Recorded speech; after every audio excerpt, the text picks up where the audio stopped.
Pressure on Mr. Biden to step aside is increasing, but he is not budging. France is in a turmoil due to hung parliament. Good morning. Welcome to Amir Shakil 5858. I am Amir Budnam. I am thankful to all international news resources and my team. I am also thankful to all American, European, Canadian, Australian, Asian, African channels and AP, AFP and Reuters news agencies. Now watch the channels. Rather, headlines. Last year, Hawaii wildfire victims face health issues. Russia attacked the largest children's hospital in Ukraine, killing at least 36 people. Tropical storm Barry hit directly Houston, Texas, killing at least 3 people. Boeing plea deal. Actor Alec Baldwin in court. Hamas warned that recent Israeli attacks in Gaza could jeopardize the negotiations. Bloomberg family gave $1 billion to Johns Hopkins University. On Wall Street, Dow Jones down, Nasdaq and S&P 500 increased. Heat is on in Canada. Now watch the channels.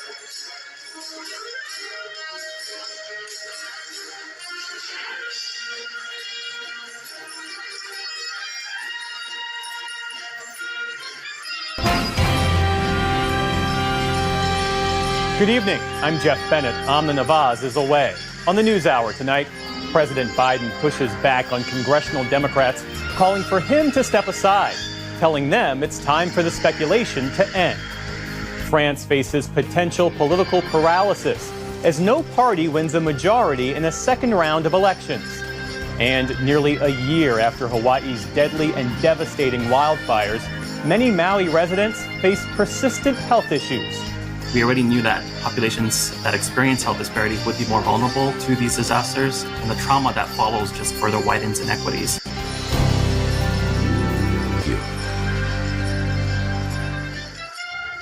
Welcome to the NewsHour. President Biden is facing growing calls from a handful of House Democrats to step aside as the party's presidential nominee. Earlier today, in a rare cable news program call-in, the president addressed his critics and maintained that he was still the best person for the job. I'm getting so frustrated by the elite. No, I'm not talking about you guys, but about...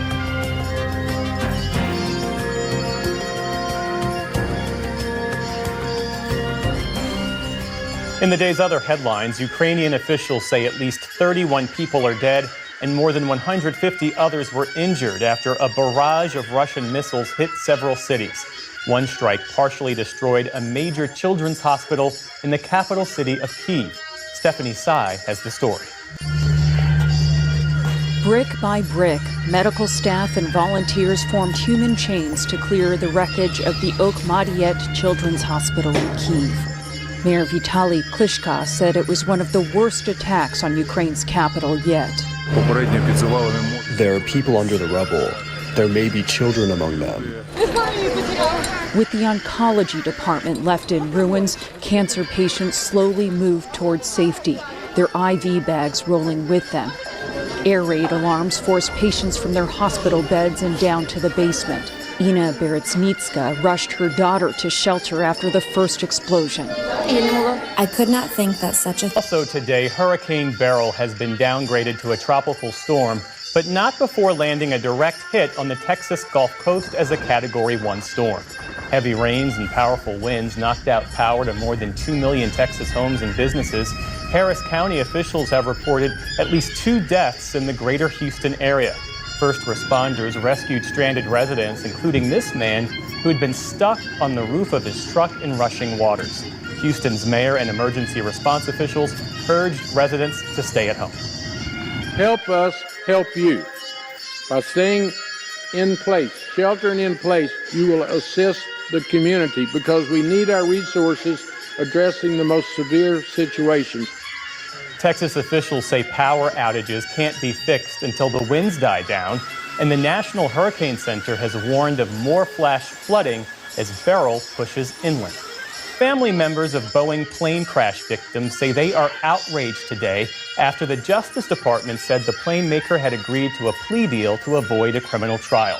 That's in connection to 2 737 MAX jetliner crashes that killed 346 people in 2018 and 2019.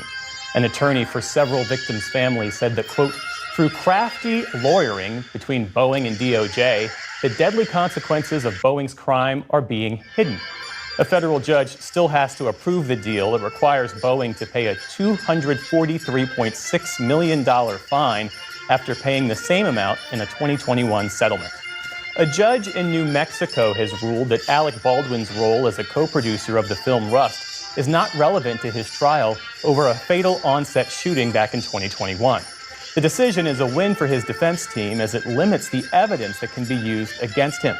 Baldwin attended court today for the pretrial hearing. The actor faces a single felony count of involuntary manslaughter after a gun he was holding went off during rehearsals, killing the film's cinematographer. Baldwin faces up to 18 months in prison if he's convicted. He's pleaded not guilty. Jury selection is set to start tomorrow. Hamas leaders said today that new Israeli military escalations in Gaza could have, quote, disastrous repercussions on ceasefire negotiations. It comes as CIA Director Bill Burns and U.S. Middle East envoy Brett McGurk are in Cairo meeting with their regional counterparts. Days earlier, the parties appeared to bridge gaps in talks when Hamas gave initial approval to a phased ceasefire deal. A State Department spokesperson said work on reaching an agreement continues. As we said last week when we received a response from Hamas, we found reasons to be hopeful in that response. But that said, we don't yet have a deal, and we're not taking anything granted unless and until we get a deal. So we continue to work to try to achieve a ceasefire that would secure the release of hostages, would allow us to surge humanitarian assistance in and alleviate the suffering of the Palestinian people. Meantime, Israel released video today of troops fighting on the ground in Gaza. The IDF has recently ordered evacuations for thousands of Palestinians in Gaza City. It says militants have regrouped there after a prolonged battle early in the war. Michael Bloomberg and his charity Bloomberg Philanthropies are giving $1 billion to Johns Hopkins University. The money will cover tuition for most of the school's medical students. Those from families making less than $300,000 a year will get free tuition. Students from families who earn less than $175,000 a year will also have their living expenses covered. The gift will also increase financial aid for students at the university's nursing, public health, and other graduate schools. Michael Bloomberg himself graduated from Johns Hopkins back in 1964. And on Wall Street today, markets ended mixed to start the week. The Dow Jones Industrial Average slipped about 30 points, so it barely changed. The Nasdaq crept to another record close, adding 50 points, and the S&P 500 ended just a bit higher on the day. Still to come on the News Hour, Tamara Keith and Amy Walter break down the latest political headlines and the health effects of Maui's devastating wildfires 1 year later. And in the West, from the Walter Cronkite School of Journalism at Arizona State University. Today, France awoke to the final tally of the second round in its parliamentary election, with results that no polls predicted. The country's right-wing political party was expected to take control of parliament.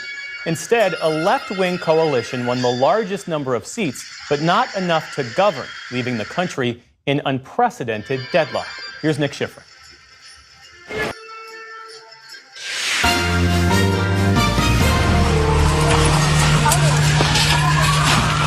Russia bombs Ukraine's largest children's hospital. The young patients, parents, and staff who ran for their lives, and what Ukraine's president is vowing to do next. Also, on this Monday night, a defiant dare to U.S. Democrats. President Joe Biden's challenge to those saying he needs to quit. The American public is not going to move away from me. The heat is on across Canada. How high temperatures could soar, and for how long. And the circle of life. The sharks are still feeding. Nova Scotians watch what's being called one of nature's greatest spectacles. Global National with Donna Friesen. Reporting tonight, Carolyn Jarvis. The harrowing moment, a missile made a direct hit on Ukraine's largest children's hospital during a new wave. Welcome to Democracy Now!, democracynow.org, The War and Peace Report. I'm Amy Goodman. In France, the recently formed leftist coalition, the New Popular Front, pulled off a surprise victory in the second round of parliamentary elections Sunday. The Left-Green Alliance came together in a bid to stave off the far right after Marine Le Pen's National Rally Party made major advances in the first round and in recent EU elections. But the New Popular Front, which won 182 seats in the National Assembly, still fell short of the 289 seats required later in the broadcast. Meanwhile, in the United Kingdom, Keir Starmer has become Britain's new prime minister after his Labour Party trounced the Conservatives in a general election Thursday. It's the first time Labour's been in power in 14 years, but the election lacked much of the energy and hope for change that marked France's vote, with the lowest turnout in more than 20 years. Starmer, a centrist politician, vowed to lead a government of, quote, stability and moderation. He made his first official address as leader on Friday. Through crafty lawyering between Boeing and DOJ, the deadly consequences of Boeing's crime are being hidden, unquote. NATO nations have agreed to provide Ukraine $43 billion in new military aid next year. NATO Secretary General Jens Stoltenberg confirmed the deal ahead of NATO's three-day summit in Washington that begins Tuesday. This comes as Russia continues to attack Ukraine's energy infrastructure, leaving more than 100,000 people without power. Earlier today, Russian strikes killed 29 people, including 2 who died in an attack on a children's hospital in Kyiv. On Friday, Hungarian Prime Minister Tonight, Hurricane Beryl making a direct hit on the Texas coast, knocking out power to nearly 3 million homes and businesses. Beryl slamming ashore as a Category 1 storm with 80-mile-per-hour winds. At least 4 are dead. Homes destroyed. Neighborhoods underwater. In Houston, nearly a foot of rain flooding highways. The dramatic rescue, a man stranded on top of his truck, pulled to safety. Our team in the storm zone and the dangerous heat wave. 136 million under alerts tonight. Also this evening, President Biden vowing I'm not going anywhere as calls grow for him to drop out. Mr. Biden daring dissatisfied Democrats to challenge him at the convention. It comes as White House logs reveal an expert on Parkinson's visited the White House 8 times in 8 months, including a meeting with the president's personal physician. The White House saying it can't confirm why he was there. The United plane losing a tire during takeoff at LAX, what the airline says happened. Boeing agreeing to plead guilty to a felony over 2 deadly 737 MAX crashes. Victims' families now slamming the deal. Comparing popular weight loss drugs, which is most effective, the new study. And 3 days that defined a generation. More than half a century later, the nationwide effort to collect memories of Woodstock. This is Tonight, several major stories as we come on the air. The hurricane slamming into the U.S. Tornado watches and warnings right now. Rain and wind all the way up to Detroit, then into the Northeast. Also breaking tonight, President Biden defiant, saying he's staying in. And reports a Parkinson's specialist has visited the White House 8 times in 8 months. And the harrowing moments on board a United flight, passengers told to brace. First tonight, hurricane warnings and watches in effect right now as Hurricane Beryl makes landfall in Texas. Up to 9 inches of rain, wind gusts topping 90 miles per hour. Tonight, the death toll rising, at least 3 people killed, including a 73-year-old grandmother when a tree came down on her home. Water rescues underway, multiple confirmed tornadoes tonight. The system bringing heavy rain and winds all the way. And the harrowing moments on board a United flight, passengers told to brace. First tonight, hurricane warnings and watches in effect right now as Hurricane Beryl makes landfall in Texas. Up to 9 inches of rain, wind gusts topping 90 miles per hour. Tonight, the death toll rising, at least 3 people killed, including a 73-year-old grandmother when a tree came down on her home. Water rescues underway, multiple confirmed tornadoes tonight. The system bringing heavy rain and winds all the way up to Detroit, then over into the Northeast. Also tonight, President Biden insisting, quote, I am not going anywhere. The president now daring Democrats who doubt him to challenge him at the convention. And tonight, the White House now pressed about a Parkinson's expert who visited the White House 8 times, including once meeting with the president's doctor. The brutal heat wave, nearly 150 million Americans under heat alerts coast to coast. Record temperatures, Palm Springs hitting 124 degrees. And tonight in New York City, recording its hottest day of the year, and news coming in, a bridge here stuck malfunctioning because of the heat. Harrowing moments for passengers on board a United flight leaving Los Angeles, the Boeing 757 losing one of its main landing gear tires. Passengers being told to brace. Overseas tonight, the war in Ukraine. Graphic images coming in this evening. A children's hospital in Kyiv hit by a Russian airstrike. Russia targeting several major cities, dozens of people killed. And all of this with President Zelensky due in the U.S. to address NATO this week. There is news of a shark attack tonight, a 14-year-old boy attacked while at a junior lifeguard camp. And we take you back to Notre Dame in Paris. You'll remember our exclusive tour of the cathedral after that awful fire. Tonight, our James Longman taking us back. You have to see it now. From ABC. First, failure to relaunch. That's the focus of tonight's angle. All right, I leave town for a few weeks and all hell breaks loose. Make every single solitary person eligible for what I've been able to do with the COVID. With dealing with everything we have to do with. Look, if we finally beat Medicare, and I'm going to continue to move until we get the total ban on the total initiative relative to what we're going to do with more Border Patrol and more asylum officers. President Trump? I really don't know what he said at the end of that sentence. I don't think he knows what he said either. By the way, I'm proud to be, as I said, the first vice president, first black woman, served with a black president. I have a cognitive test every single day. Every day I have that test. Everything I do. You know, not only am I campaigning, but I'm running the world. Every day I have a test. Of course, although he somehow tries to deny it, Biden's poll numbers are cratering. Swing states, nationals, approval ratings, all of it. Now, this is a new battleground state poll by the liberal group Democrats for the Next Generation that shows Trump up by an average of 4 points on Biden across the board, including by a staggering 5 points. Yes, 5 points in Pennsylvania. But today was the unofficial Biden campaign post-debate disaster relaunch. It's the day that Scranton Joe would come roaring back. I'm getting so frustrated by the elite. Now, I'm not talking about you guys, but about the elite in the party, who they know so much more. But if any of these guys don't think I should run against me, go ahead, announce for president. Challenge me in the convention. What the hell are we doing, Joe? What are we doing? This is bizarre. I'll say. And after 6 House Dems have called for him to step aside, well, the White House didn't want any more folding. So to stem the bleed, Team Biden sent a letter to the Hill written by some aides. The same aides have been covering up his condition for years.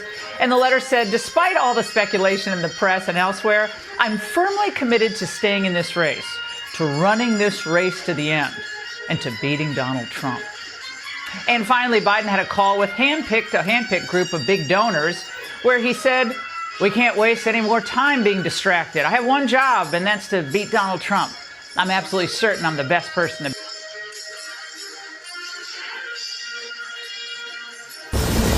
Beryl knocks out power to nearly 3 million Americans as the storm makes landfall. Tonight, the warnings for Texans. Shelter in place. We're in an emergency. We're in a rescue mode. Heavy rain and battering winds cause major damage. That tree limb right there could have been through the roof of our house instead of our shed. And the nightmare for holiday travelers with more than 1,500 flights canceled. Every year it's getting hotter. Plus, a persistent heat wave. We're tracking the forecast. The CBS Evening News starts now.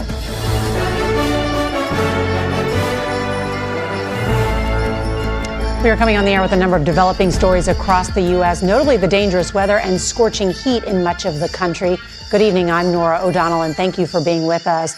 But we're going to begin tonight right here in Washington with the President of the United States, Joe Biden, facing a fresh round of questions about his health. 11 days after his disastrous debate performance, CBS News has learned a Parkinson's specialist from Walter Reed National Military Medical Center has visited the White House at least 8 times over the last year.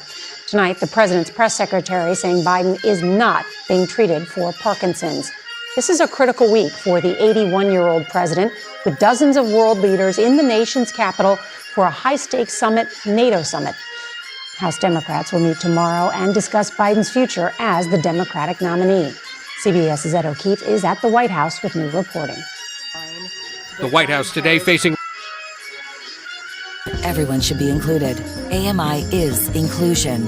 Experience now at AMIplus.ca. Tonight, as a defiant Joe Biden says he's fighting on, the White House deals with new questions. Has the president been treated for Parkinson's? No. Is he being treated for Parkinson's? No. Is he taking medication for Parkinson's? No. The U.S. president's plea for Democratic Party unity. Searing heat blasts much of Western Canada and the U.S. with no immediate relief. Don't be walking out here because a lot of people can just fall out. Stay hydrated. Boeing strikes a plea deal 5 years after 2 deadly crashes. Our family is shattered. We are still stuck in 2019. What it means for the hopes of many families who lost loved ones. From CBC News, this is The National with Juanita Taylor. Thank you for joining us. Adrian is away. After days of anguish from his supporters, Joe Biden is putting his foot down, trying to stop once and for all their calls that he drop out of the U.S. presidential race. Frustration on full. It is at the moment. I introduced a new defense policy update for my government and with a budget that will see my defense budget rise by 27% next year over this. My quick math tells me that still takes you to 1.7. And that's exactly where it takes me. But let me acknowledge to you, NATO's right. Every country, member of NATO, has to do more, and we're committed to doing more. We are also committed to the 2% expenditure of GDP. One of the challenges, I think every defense minister, and I get to meet with them all on a regular basis, it's not just a matter of how much you spend. It's a matter of spending it well and making sure that you can produce real value for our armed forces, for our NATO alliance and all of our partners, but also for our taxpayers. And I need to be able to demonstrate, I think I've got a very clear path. I know exactly what I need to invest in. I've got to replace my destroyers, my naval ships. I've got to replace our submarines. I've signed contracts for almost 200 new aircraft for my Air Force just in the past year and a half. But I've got to make sure that we can actually deliver on those commitments and create that. What have you got there, Miss Miles? You've got ahead of yourself and it has brought goods into disrepute. Ladies in Black, Sunday on ABC TV, or stream the full series now on ABC iView. Each week, we're going to wrap up the past 7 days of sport and show you a little bit of the weird and wonderful as well. It is making news all over the world. Monday's Experts, 9:30 on ABC TV and ABC iView. Today, a 21-year-old man set to face court charged with the domestic violence murder of a woman in Sydney's West.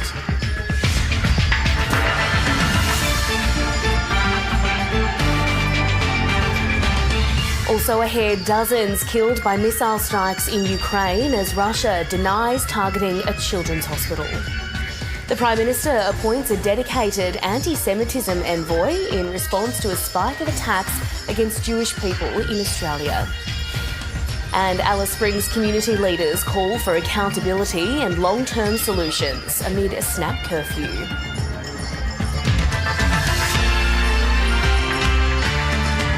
Hello and welcome to ABC News. I'm Melissa McKay. A 21-year-old man has been charged over the fatal stabbing of a woman in Western Sydney yesterday. Police are treating it...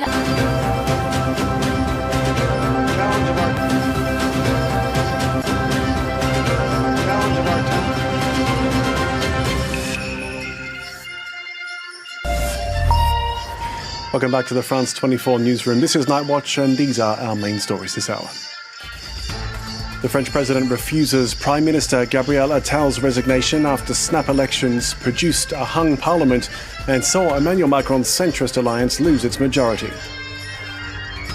Negotiations are underway in a bid to form a new coalition after the leftist New Popular Front came out on top ahead of Macron's grouping, and the far-right alliance came in a surprise third, but the road ahead to any coalition remains unclear. And Ukraine's largest children's hospital is hit by a Russian missile in one of the heaviest days of bombardment in months. Rescue teams continued to search the facility in Kiev, where at least 2 people died. 36 people were killed across the country.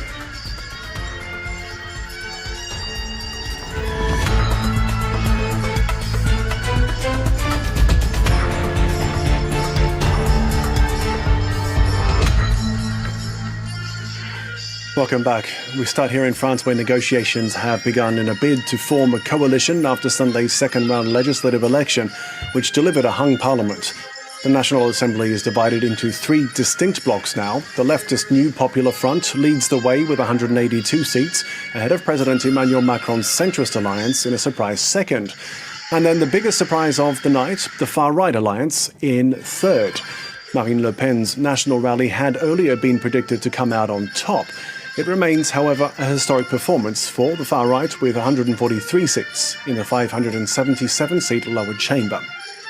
On Monday, the president refused the resignation of Prime Minister Gabriel Attal, asking him to stay on for the time being to ensure stability, not surprising with major events to come, such as the Paris Olympics in 2.5 weeks' time. France 24's Clovis Casari was at the Élysée Palace following the developments. He sent us this report. President Emmanuel Macron met at the Élysée Palace with members of his centrist bloc as well as with Prime Minister Gabriel Attal, who offered his resignation. It was refused. The government could stay in place in the coming weeks and act as an interim government, possibly throughout the Olympic Games. According to the Élysée Palace, it would be a way to ensure stability for the country. It does appear that President Emmanuel Macron would like to build some kind of a coalition government, one of national unity, with the right wing, the mainstream Les Républicains party, with his centrist bloc, as well as with the New Popular Front, the left-wing bloc, but without the radical left France en board of Jean-Luc Mélenchon. But it's going to be very difficult. Senior figures on the right are saying, no way, we won't govern with the centre or with the left. And then on the left side, members of the New Popular Front are saying, we don't want to exclude France en board of Jean-Luc Mélenchon, who we reached victory with during these legislative elections. Well, a term we're going to be hearing a lot in the coming days and weeks is cohabitation, where the president is forced to name a prime minister from another party. That's not a foregone conclusion, but it could be one outcome, with the leftist coalition dominating the National Assembly and the party with most seats, France Unbowed, refusing to work with Emmanuel Macron. But another member of the leftist grouping has left the door open to working with the president. France 24's Jean-Émile Jamin reports now from outside the Greens headquarters in central Paris. I'm standing at the headquarters of the Greens, led by Marine Tondelier, who has been very much active in finding a consensus. But she came out with a distinct message, and that was that the social problems that France is facing today and the ecological problems are what should be driving any kind of decision. And it's not the individuals, in fact, that we should be looking at in terms of the potential candidates for Prime Minister. Now, one of those is possibly Jean-Luc Mélenchon, the firebrand, hard left leader of the France Unbound party. He is seen as very divisive. He is seen as someone who very much goes against the grain. And for that reason, the socialists like Olivier Faure, the head of that party, as well as the Greens themselves have had to distance themselves from Jean-Luc Mélenchon as becoming a potential leader. It seems like he may have gotten wind of that fact, because in a television interview later this evening, he said that the France Unbound party actually had many other candidates that it could propose as a potential prime ministerial candidate. Maybe Mélenchon then has sights on the presidency himself. He did, of course, compete under the NUPES party coalition back in 2022. After the disappointment of the snap elections, the far-right National Rally has set its sights on European Parliament. It's teamed up with Hungarian Prime Minister Viktor Orbán's Fidesz party, along with 10 other far-right parties, to form Patriots for Europe. It's headed by France's Jordan Bardella, which will become the third biggest force in the EU Parliament. Take a look.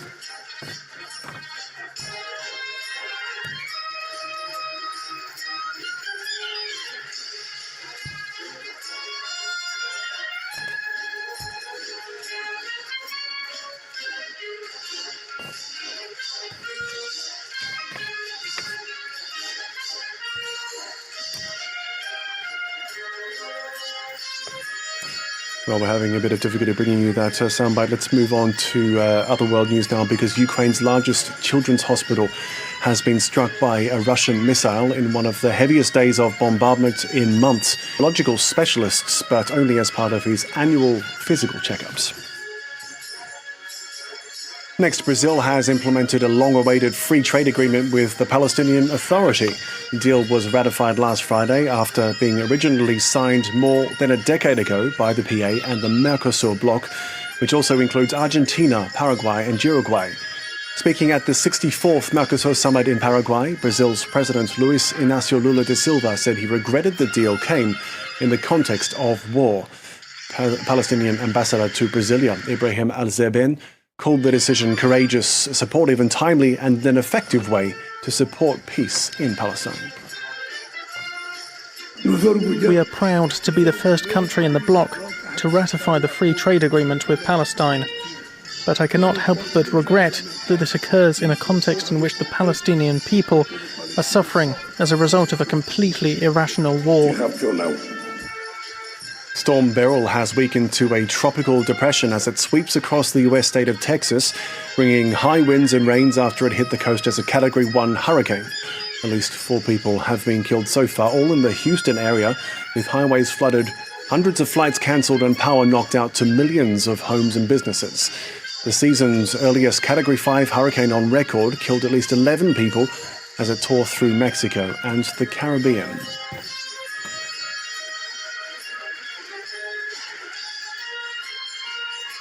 Finally, the first of the Euro 2024 semi-finals takes place this evening in Germany, with France facing off against Spain. Les Bleus have just edged their way through the tournament so far and will no doubt have to pick up their game when they clash with a high-scoring Spain in Munich. James Vecina from our sports desk looks ahead to the match. Didier Deschamps has been overseeing a full 25-man squad in training as France prepare for their semi-final clash against Spain. With no injuries in his team, the head coach will have a wealth of talent to pick from, and that's just as well, as this will no doubt be the Blues' most challenging game so far. It's set to be a clash of 2 giant teams, albeit who are shining in complete opposite ways. France have 4 clean sheets to their name, having let in just 1 goal against Poland. They can boast of having the strongest defence in the tournament. But on the other end of the pitch, it's a different story. Kylian Mbappe and his teammates have scored just 3 goals, and not a single one of them has come from open play. Is that troubling the coach, though? Clearly not. Listen, if you're bored, you can watch something else. It's not a big deal. You don't have to. What I do know is we have the ability to share our emotions and make a lot of French people happy through the results we've been able to achieve.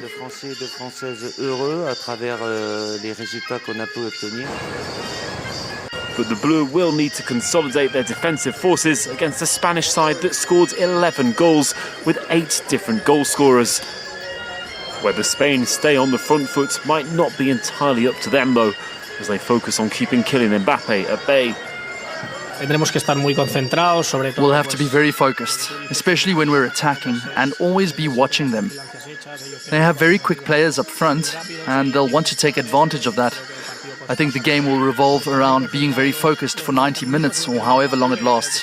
I think that if we are focused, then we'll be able to get the ball back quickly and stand a good chance. Spain ousted hosts Germany in their last game, while France got past Portugal on penalties. A stellar spot kick session from the Blue, but a situation that they'll want to avoid repeating at all costs. And that's about where we leave it. Thanks very much for staying with us here on Night Watch. See you next time.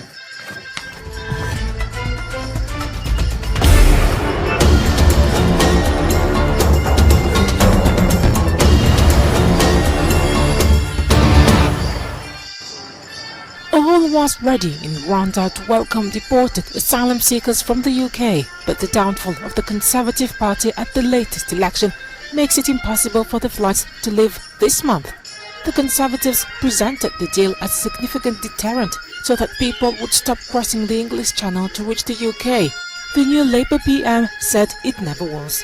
It has never acted as a deterrent, almost the opposite, because everybody has worked out, particularly the gangs that run this, that the chance of ever going to Rwanda was so slim, less than 1%, that it was never a deterrent. The chances were of not going and not being processed and staying here, therefore, in paid-for accommodation for a very, very long time. It's had the complete opposite effect.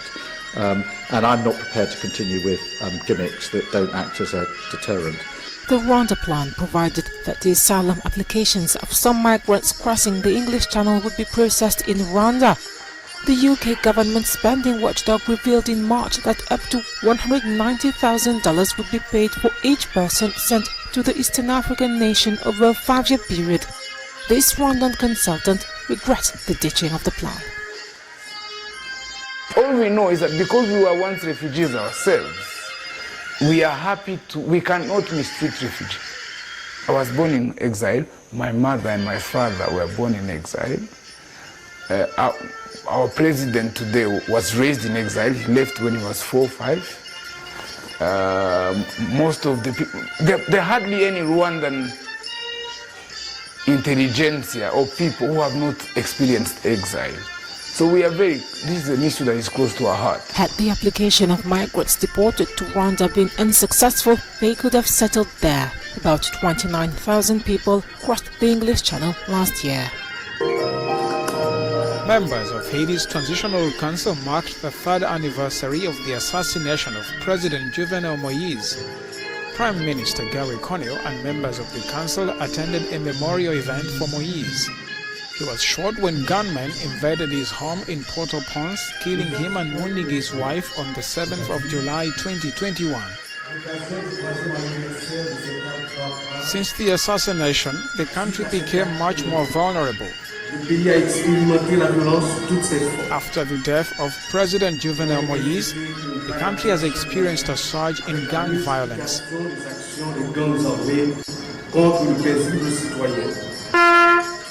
Several people had been arrested in connection with the murder, including 11 men now in U.S. custody. Hungarian Prime Minister Viktor Orban has made an unexpected visit to China, following similar trips to Ukraine and Russia to discuss a peace settlement for Ukraine. According to Chinese media, Orban praised China's constructive and important initiatives for achieving peace and described Beijing as a stabilizing force amid global turbulence during a press conference with the country's president Xi Jinping. Meanwhile, it's reported Xi Jinping called on world powers to help Russia and Ukraine resume direct dialogue and negotiations. Just 2 months ago, the Chinese president made a similar trip to Budapest as part of his three-country European tour, which also included stops in France and Serbia. During the visit, Hungary and China signed a number of new agreements to deepen their economic and cultural cooperation. 2 women and 6 men will represent Algeria in the 2024 Paris Olympic Games this summer. Chaima Ose and Ibitsem Dudu, 2 Algerian women wrestlers, are set to create history as they strive to win a medal in Paris and bring pride to Algeria. Facing challenges, the stakes are high. The Olympic Games pose a unique challenge compared to other competitions. Our training intensity was elevated, ensuring we reached our peak performance. We showcased a strong level of skills during our training camp and friendly tournaments leading up to the Games. Our goal is proudly to wave the national flag at the Olympic Games, representing the Algerian people with excellence. This is the first time we have qualified for the Olympic Games in wrestling. I want to emphasize that this is a great achievement for the wrestling family. We are hopeful that the women wrestlers will give their all to honor Algeria. All attention is focused on Bashir Sid Azara from the men's team, who came close to winning the silver medal in Tokyo 2022 but was defeated by the Ukrainian wrestler. Pressure can be a good thing at times, but it is important to know how to handle it. We are aiming to be the first generation from Algeria to win an Olympic medal in wrestling, and we are putting in the work to make it happen. Algerian wrestlers have never won an Olympic medal despite participating in the Games 13 times.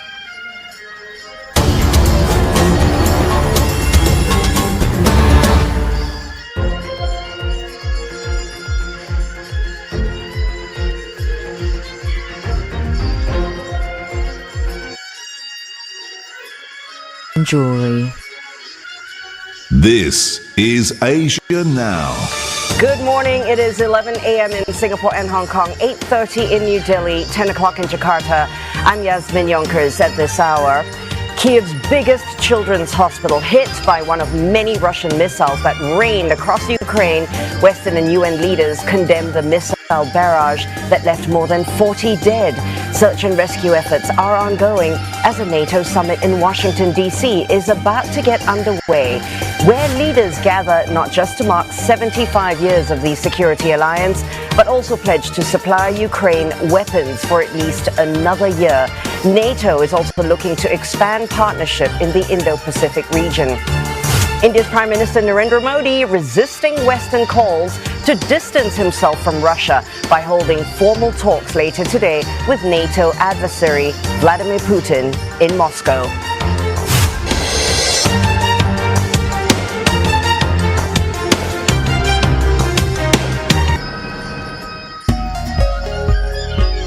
Euronews. The news.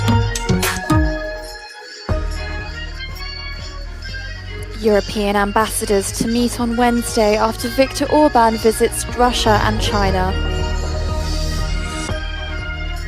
Ukraine and Poland have signed an unprecedented military agreement. Relief in Brussels as France avoids a far-right government. But what could the election outcome mean for the European Union?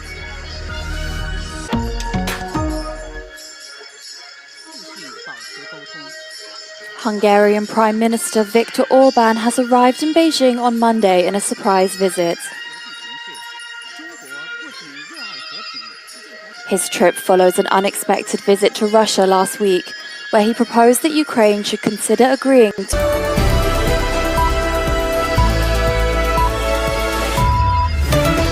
This is DW News live from Berlin. A barrage of Russian missiles rains down on Ukraine in the deadliest attack in months. This is our site. This is Ukraine's central children's hospital for all the most difficult cases, the sickest children. One missile hitting a children's hospital in the capital, Kyiv. Ukraine has called for an emergency meeting of the UN Security Council. Also coming up, U.S. President Joe Biden writes to congressional Democrats saying he's firmly committed to running, but the president is still fighting for his political life. And French President Emmanuel Macron refuses his prime minister's resignation.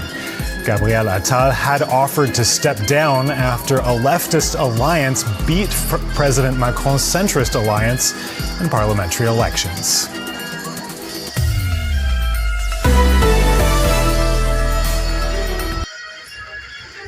Thank you for watching and privilege of your time. This is Amir Shakil 5858. I am Amir Woodman. Have a good life.